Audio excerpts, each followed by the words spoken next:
አርእስተ ዜና የኢህአዴግ ስራ አስፈጻሚ ኮሚቴ መደበኛ ስብሰባውን ዛሬ ጠዋት ጀመረ። የኬንያው ፕሬዝዳንት ኡሁሩ ኬንያታ የሀገራቸው ፓርላማ የተስማማበትን የደህንነት ህግ በፊርማቸው አጸደቁ።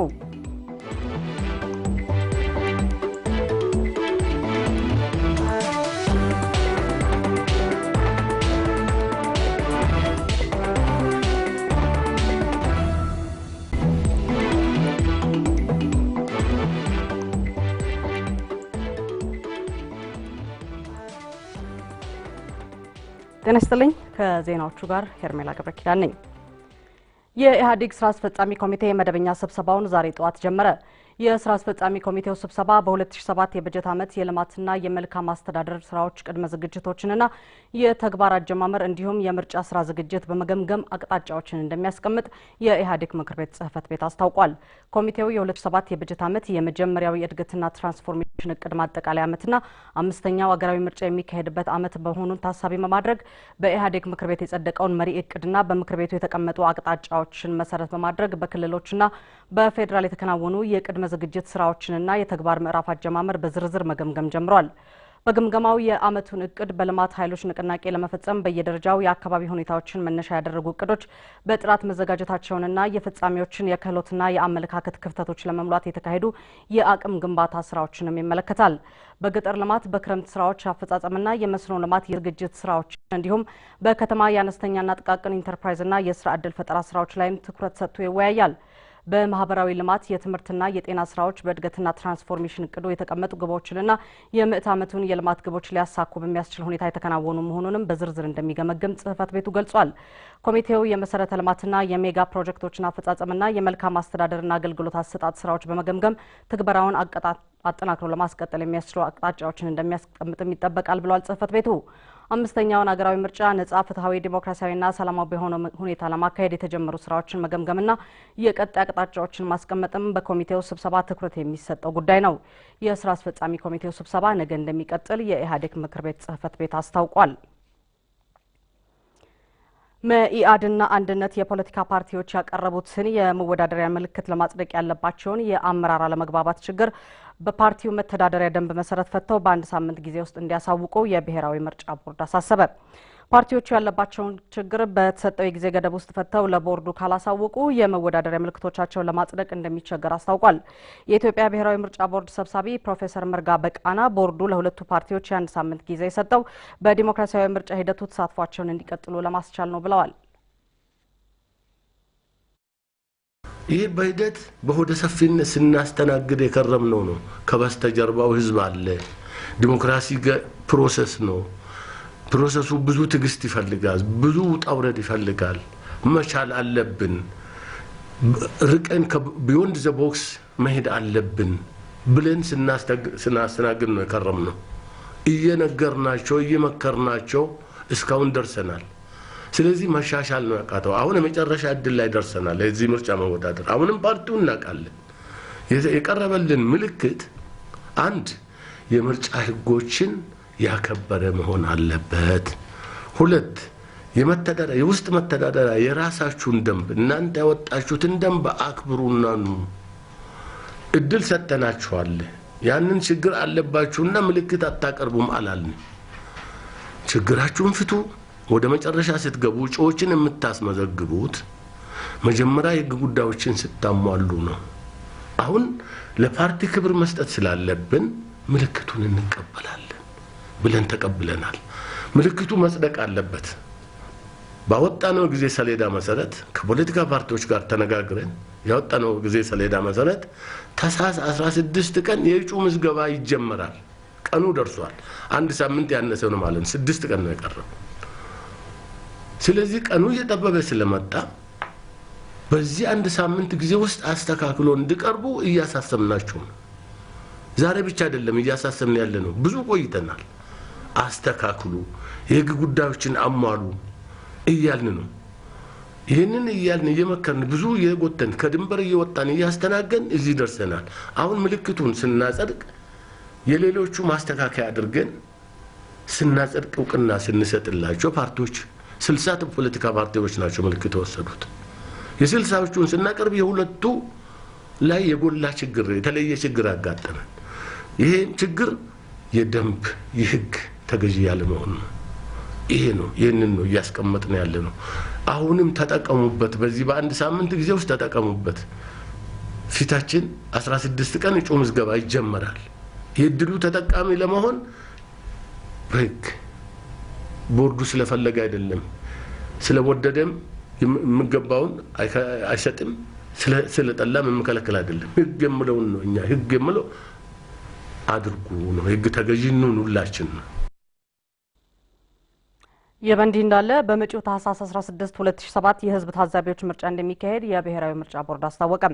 ህዝቡ በእለቱ በሚካሄደው የህዝብ ታዛቢዎች ምርጫ በንቃት እንዲሳተፍ ቦርዱ ጥሪ አቅርቧል። በተለያዩ ደረጃዎች የተቋቋሙ የሃይማኖት ጉባኤዎች አልፎ አልፎ የሚፈጠሩ አለመግባባቶች በሰላም እንዲፈቱ እያደረጉ መሆኑን ከተለያዩ አካባቢዎች የመጡ የሃይማኖት ጉባኤ አባላት ገለጹ። ለሰላም እሴት መጠናከር እየሰሩ ያሉትን ከተለያዩ ቤተ እምነቶች ጥምረት የተቋቋሙ የሃይማኖት ተቋማት ጉባኤዎች በየደረጃው ድጋፍ ሊደረግላቸው እንደሚገባ የፌዴራል ጉዳዮች ሚኒስቴር ገልጿል። ሙሉቀን ካሳውን ተጨማሪ ያለው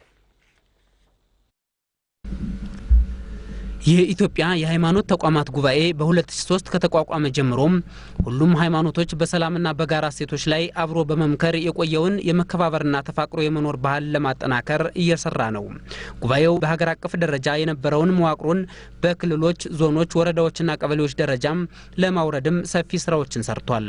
በ75 የዞን የክፍለ ከተማና ልዩ ወረዳዎች በ441 ወረዳዎችና በ139 ቀበሌዎች የሃይማኖት ተቋማት ጉባኤዎች ተቋቁመው ለሰላም እሴት ግንባታ የበኩላቸውን ሚና እየተጫወቱ መሆኑን የኢትዮጵያ የሃይማኖት ተቋማት ጉባኤ አስታውቋል። የፌዴራል ጉዳዮች ሚኒስቴር ከህዝብ ክንፍ ጋር እያካሄደው ባለው የ2007 የመጀመሪያ ሩብ ዓመት እቅድ አፈጻጸምና ቀጣይ አቅጣጫ ላይ ያተኮረ ውይይት ከተለያዩ አካባቢዎች የመጡ የሃይማኖት ተቋማት ጉባኤ አባላት በመሳተፍ ላይ ናቸው። መዋቅሩ እስከ ታች መውረዱም የሚፈጠሩ አንዳንድ አለመግባባቶችን በሰላም ለመፍታት እያስቻለ እንደሆነ ነው አባላቱ የገለጹት። በመመራው አብያተ ክርስቲያናት ችግር ቢፈጠር የሁሉም የሰባቱም የሃይማኖት ተቋማት ጉባኤ ተሰባስበን የችግሩ መንስኤ በመረጋጋት በማጥናት ወዲያውኑ መፍትሄ እንፈልጋለን። በአጭሩ ይሄ እንቅስቃሴ ይህን ውጤት የሚያመጣ ከሆነ ወደ ዞኖችና ወደ ወረዳዎች ወደ ታች ወርዶ በእርከኑ ሰፊ ስራ ሲሰራበት የበለጠ ደግሞ ውጤታማ ይሆን። በሰላምና በፍቅር በስምነት በአንድነት መኖር ነው። እሱ እየተደረገ ግጭቶች ይፈጠራሉ። ይሄንን ሁሉ ይፈታል ይሄ ሃይማኖት ተቋማት። የኢትዮጵያ የሃይማኖት ተቋማት ጉባኤ ዋና ጸሐፊ መጋቢ ዘሪሁን ደጉ በየአካባቢው የሚዋቀሩት የሃይማኖት ተቋማት ጉባኤዎች የቢሮና የበጀት እጥረት እያጋጠማቸው በመሆኑ የመንግስት መዋቅሮችና ቤተ እምነቶች ትኩረት ሰጥተው ሊደግፏቸው ይገባል ብለዋል። መንግስትም በክልል ያሉትን የሃይማኖት ተቋማት ጉባኤዎች ሊደግፋቸው ያስፈልጋል። ምክንያቱም የሃይማኖት ተቋማትም የሚያገለግሉት ህዝብን ነው፣ መንግስትም የሚያገለግለው ህዝብን ነው። የፌዴራል ጉዳዮች ሚኒስትር ዴኤታ አቶ ሙሉጌታ ውለታው በበኩላቸው በአንዳንድ ክልሎች የተገኙ መልካም ተሞክሮዎችን ለማስፋት በሚቻልበት ዙሪያ መንግስት ትኩረት ሰጥቶ ይሰራል ብለዋል። ለዚህ ስራ መንግስት ተገቢ ትኩረት መስጠት አለበት።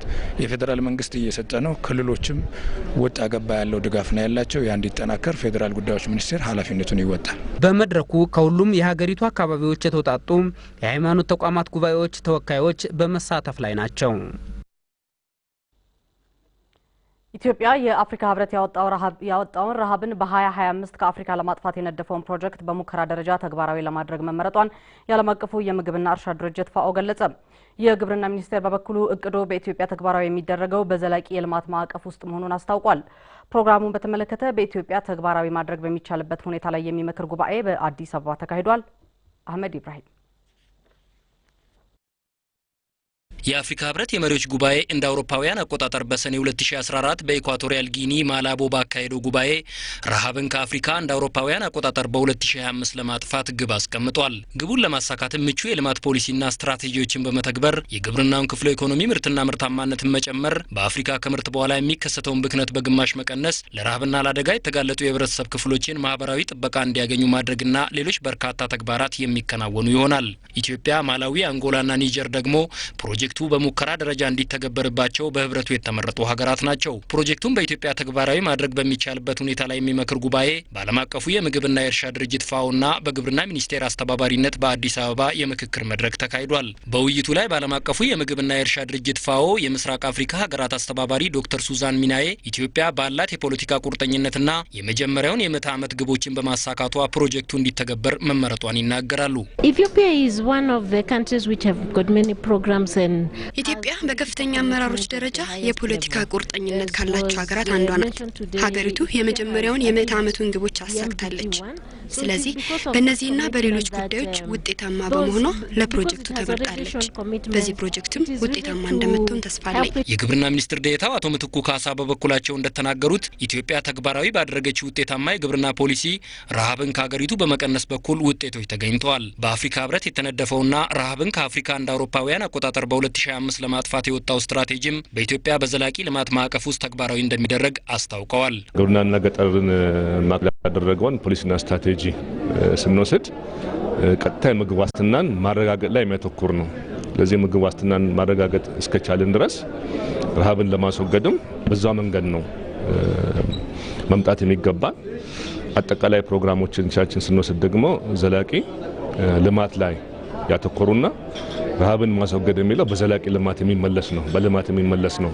በውይይት መድረኩ የግብርና ሚኒስቴር፣ የዓለም አቀፉ የእርሻና የምግብ ድርጅት ፋኦ የስራ ኃላፊዎች እንዲሁም የምርምር ተቋማትና የዓለም አቀፍ የግብረ ሰናይ ድርጅቶች ተወካዮች ተገኝተዋል። የባህር ዳር ከተማ አስተዳደር ሊሰራ ባቀደው የመንገድ ማስፋፊያ በከተማዋ የሚገኘው የመስቀል አደባባይ ሊፈርስ ነው በሚል ዛሬ በአንዳንድ ወገኖች የተፈጠረውን ተቃውሞ ቤተክርስቲያኗም ሆነች ህዝበ ክርስቲያኑ እንደማይደግፉት የሃይማኖት አባቶች ተናገሩ።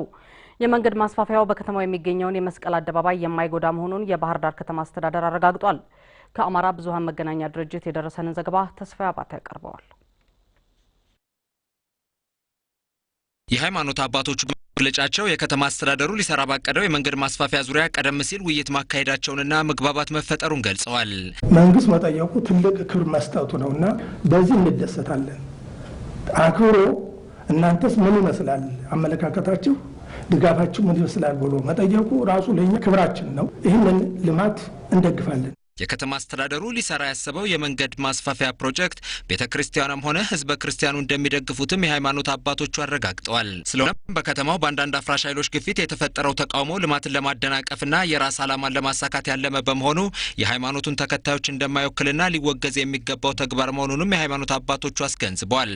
የተወናበደና የተዛባ ኢንፎርሜሽን ሰጠው የሌላ እንትኖች ቡድኖች እኛን ቤተክርስቲያንን ለማስነቀፍ የተነሳሱትን ቤተክርስቲያንም መንግስትም ያው እንከታተላቸዋልና እንደውም መንታ መሆኑን ለአብያተ ክርስቲያናት ታቦታት እንደ ልብ ለመሄድ ያመቻል። የባህር ዳር ከተማ አስተዳደር በበኩሉ ሊሰራ የታሰበው የመንገድ ማስፋፊያ የመስቀል አደባባይን እንደማይጎዳ ገልጾ ህዝቡ ካላመነበት ግን የማስፋፊያ ግንባታው ሊቀር እንደሚችል አረጋግጧል። ይህ በእንዲህ እንዳለ በባህር ዳር ከተማ አንዳንድ ወገኖች የፈጸሙት ሁከትና ግርግር ችግርን በመነጋገር የመፍታት ባህልን ለማጥፋት የተንቀሳቀሱ ግለሰቦች ያቀናበሩት መሆኑን የባህር ዳር ከተማ አስተዳደር ፖሊስ መምሪያ አስታውቋል።